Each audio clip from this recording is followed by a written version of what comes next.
True opening mastery means not just knowing good moves, but knowing the bad ones, and how to avoid them. In this video, we look at some common lethal traps which occur in the e4 openings. To start us off, we will look at a trap which arises after black's first response is c6. This is known as the Caro-Kann defense. The Caro-Kann is a very solid and safe defense, and often has a reputation of being a positional and less aggressive opening. Indeed, players choose the Caro-Kann precisely to avoid tactical chaos. However, the Caro-Kann has several sharp and dangerous sidelines that are fertile grounds for traps. If your opponent is not prepared, you can quickly transform their safe game into a sharp, dangerous one. You clearly don't know who you're talking to, so let me clue you in. I am not in danger, Skylar. I am the danger. Now after c6, the main moves are d4 followed by d5. White now develops the knight to c3 while also defending the pawn on e4.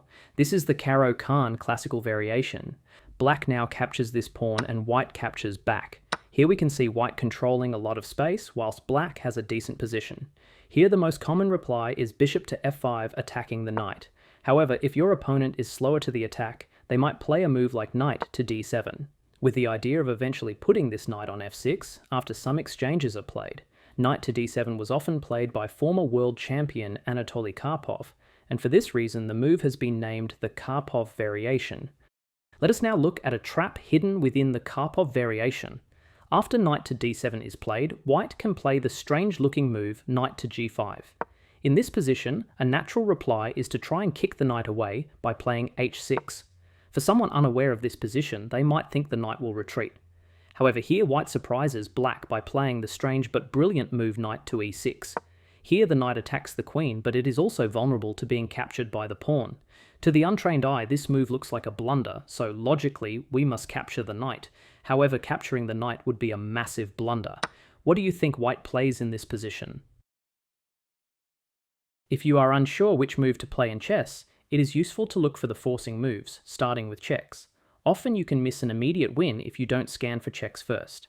In this position, if we scan for checks, we will immediately find the move queen to h5. In this situation, the king has nowhere to go, so the only defense is to block with the pawn, which we will then immediately capture, giving a checkmate. It's game over for black. Going back to this position, let's suppose black doesn't underestimate white and thinks white is planning something devious, so they won't dare capture this knight. Since their queen is under attack, they might try to save it by moving it away to a5. This move not only saves their queen from capture, but it also counterattacks by giving a check to the white king.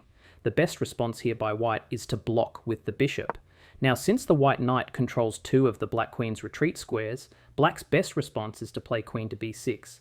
Note that the white knight is still free for capture. In this position, what would you do as white? Would you move the knight away or play another move and let the knight be captured? In this situation, white can leave the knight where it is. The white knight is not afraid because the white army has a brilliant plan. Here white can play the brilliant move bishop to d3. At first, this move seems like a simple developing move. Did white really just forget about their knight and blunder it away?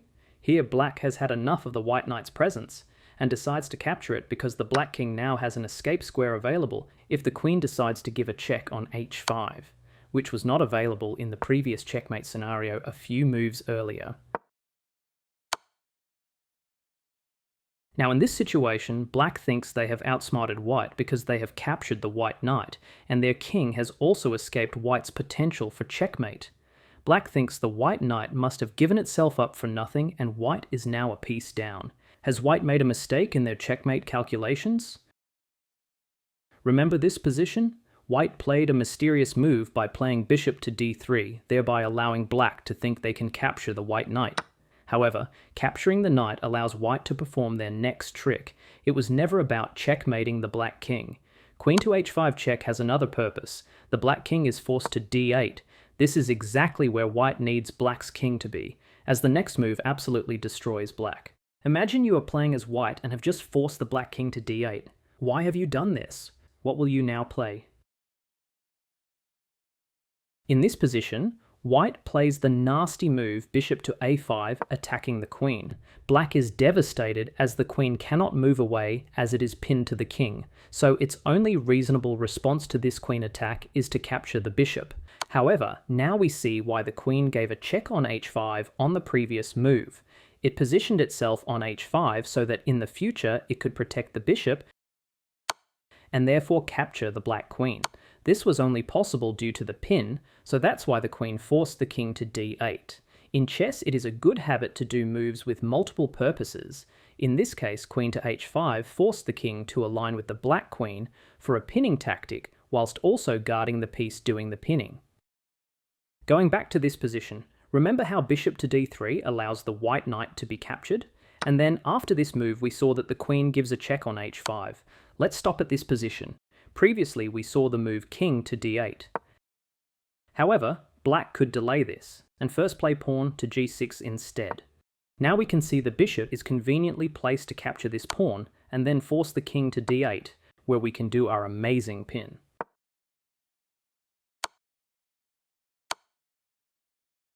In chess, it is very important to get the move order correct, and not just have the correct idea. In this situation, it was critical that we check with the queen first, and not the bishop. In an alternate universe, let's see what happens if we check with the bishop first. Here we have successfully got the king lined up with the queen on the diagonal. However, we cannot pin the queen to the king until we have our queen on h5 first to defend the bishop. So after we play queen h5, we get a position identical to the previous scenario. However, here white is losing as it is black's turn to move instead of white. What is the best move for black? Here black plays the move knight to f6, attacking the white queen.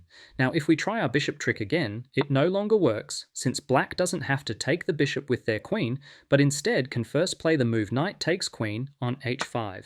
And after white takes the black queen to give a check, we quickly see that black is a whole piece up and is winning this position. The next e4 trap we'll look at comes from the Philidor defense. The Philidor defense arises after the following moves e5, knight f3, and pawn to d6. The Philidor defense is a solid opening choice by black. It is less tactical in the opening stages compared to other e4 openings such as the Ruy Lopez and Italian. It is slow, grinding, and focused on positioning rather than immediate fireworks. However, there is a trap hidden within the Philidor defense to be aware of. This trap is known as the Legal's mate.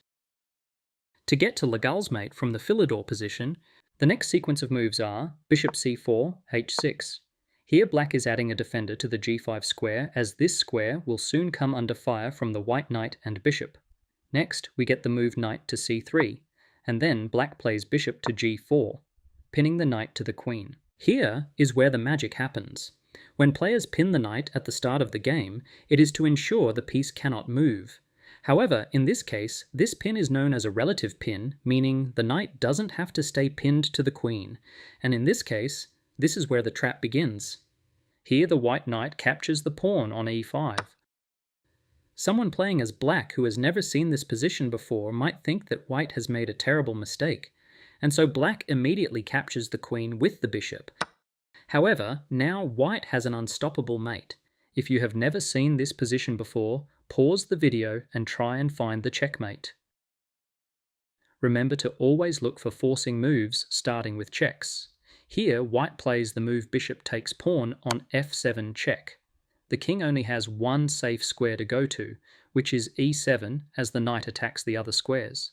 And now white finishes the game with the amazing move knight to d5 checkmate.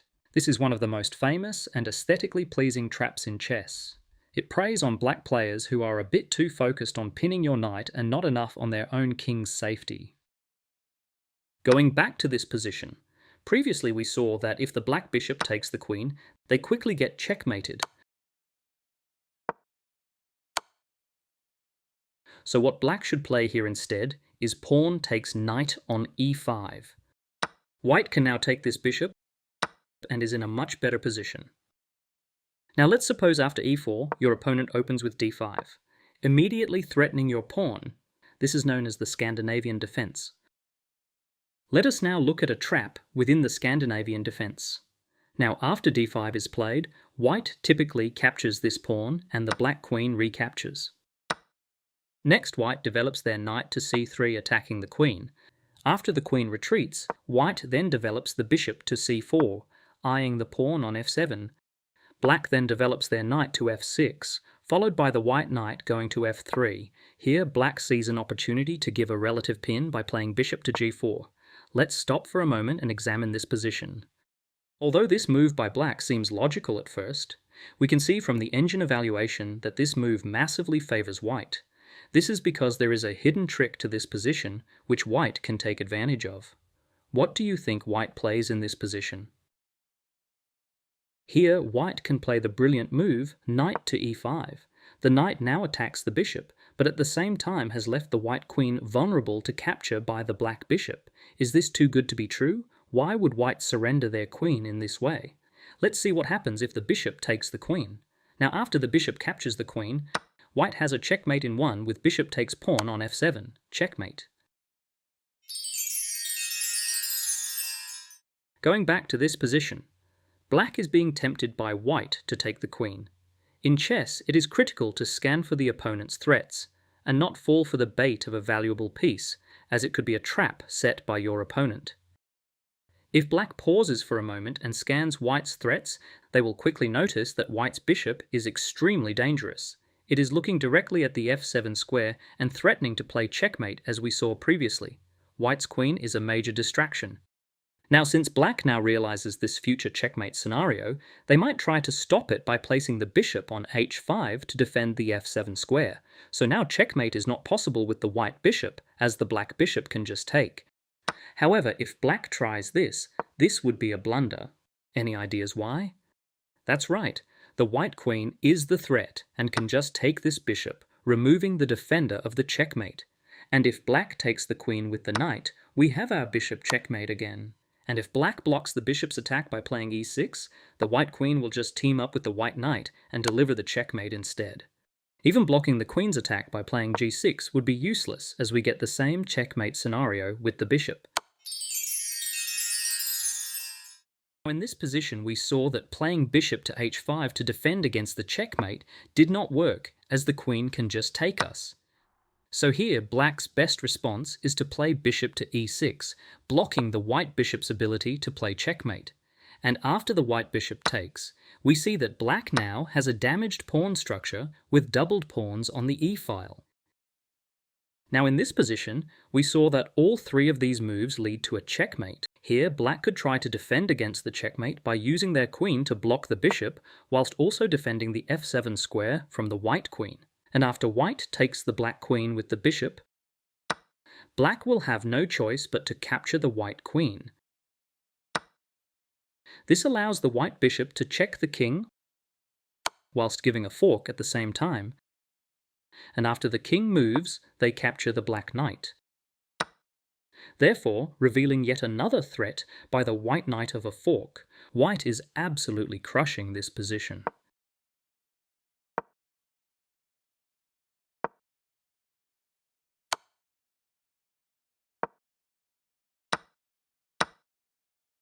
Alternatively, if they take the queen with the knight instead, we have a similar crushing position as white.